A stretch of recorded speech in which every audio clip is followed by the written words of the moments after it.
एक आदमी ने एक बहुत ही खूबसूरत लड़की से शादी की। शादी के बाद दोनों की जिंदगी बहुत प्यार से गुजर रही थी। वह उसे बहुत चाहता था और उसकी खूबसूरती की हमेशा तारीफ किया करता था। लेकिन कुछ महीनों के बाद लड़की चर्मरोग स्किन डिजीज से ग्रसित हो गई और धीरे धीरे उसकी खूबसूरती जाने लगी।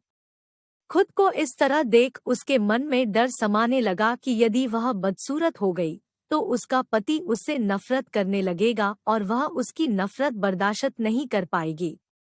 इस बीच एक दिन पति को किसी काम से शहर से बाहर जाना पड़ा। काम खत्म कर जब वह घर वापस लौट रहा था, उसका एक्सीडेंट हो गया। एक्सीडेंट में उसने अपनी दोनों आंखें खो दी।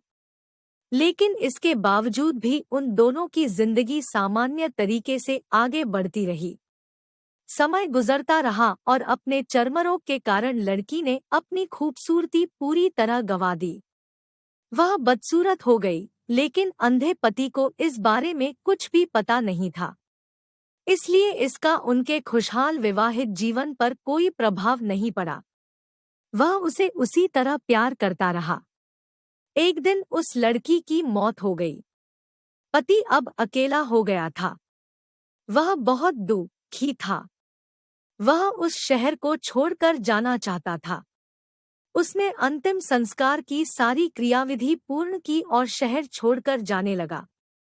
तभी एक आदमी ने पीछे से उसे पुकारा और पास आकर कहा, अब तुम बिना सहारे के अकेले कैसे चल पाओगे? इतने साल तो तुम्हारी पत्नी तुम्हारी मदद किया करती थी। पति ने जवाब दिया, दोस्त, मैं अंधा नहीं हूँ। मैं बस अंधा होने का नाटक कर रहा था। क्योंकि यदि मेरी पत्नी को पता चल जाता कि मैं उसकी बदसूरती देख सकता हूँ, तो यह उसे उसके रोग से ज्यादा दर्द देता। इसलिए मैंने इतने साल अंधे होने का दिखावा किया। वह बहुत अच्छी पत्नी थी। मैं बस उसे खुश रखना चाहता था।